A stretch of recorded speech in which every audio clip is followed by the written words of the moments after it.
So today's lesson is an important one. The driver, the big stick, how to get the ball in play more consistently and ideally improve the length you hit it off the tee also. So within my lesson studio, I see two very common faults with the driver day in, day out.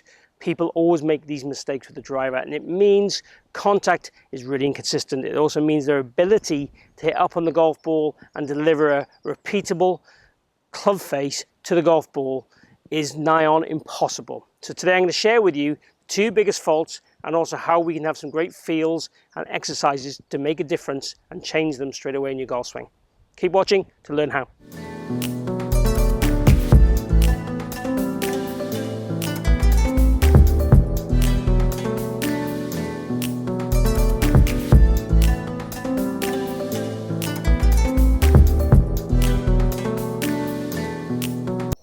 So the driver, most important club in the bag, some may say. We have to get the ball in play. Get rid of those destructive drives. Ideally hit it longer. It means those par fours, par fives become much easier, much more scoreable. Now, there's two common faults that happen on my lesson tee, day in, day out.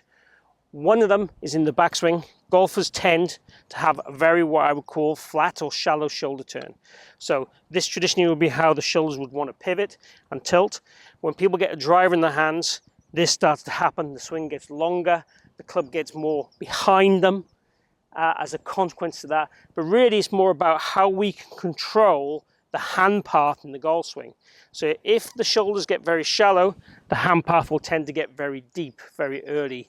And then as a result of that, on the way down, it'll tend to come much more in front of them. So much steeper in terms of playing on the way down. The other fault I see a lot is early extension or not maintaining the tilt in the downswing, whichever way you want to look at it. But essentially from the top of the backswing, golfers will do this. Hands get very high and then they get very flippy flappy through the golf ball to try and recover. And the ones that are successful will hit some good shots. But the two bad shots they'll get from this will be big block rights out of bounds, lost ball, or the big massive snap hook or big hook. So those are the shots they'll get. When they flush it, it'll generally be a draw shot. If they've come over the top a lot and stand up, it might well be still a slice or a little fade, but they'll still get a variety in strikes as they do it. So what we're looking for you to do then is try and get a steeper shoulder plane during the swing. We want that to happen both backswing and downswing. So I've got one drill which I'm going to share with you in a minute. It's going to help you feel that for both the backswing and downswing. Before we get to that, let's talk about a concept that's going to help you do this. So if I take my address position as normal, what I want you to do, to feel what I want you to do, is give it some left bend. This is left bend. So give it left bend, then make a turn. Now you'll see my shoulder in a more tilted position. Now, as a little warm-up and as a little exercise, this is a good thing to do. Now, obviously in the golf swing, we're going to start the swing with our arms, and then the left bend will happen as we start to rotate.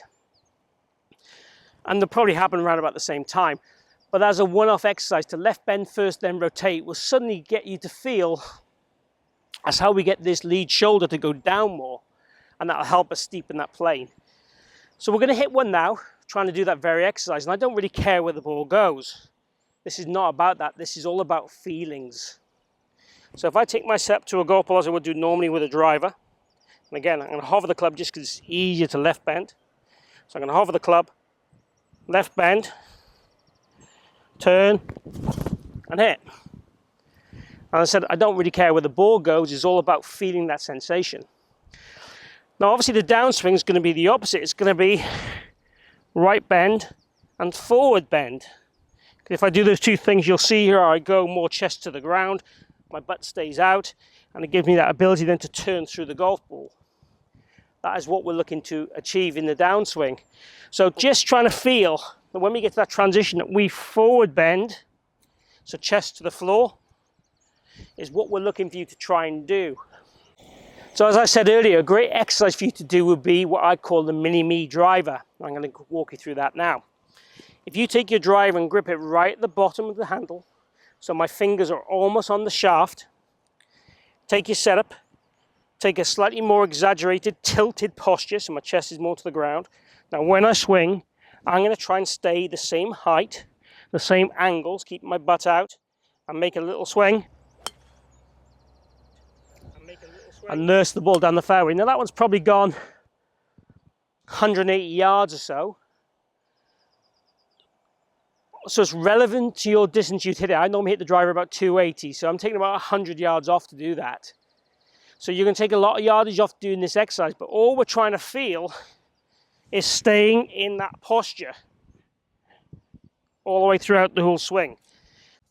Increasing the tilt, the left bend, the forward bend, the right bend.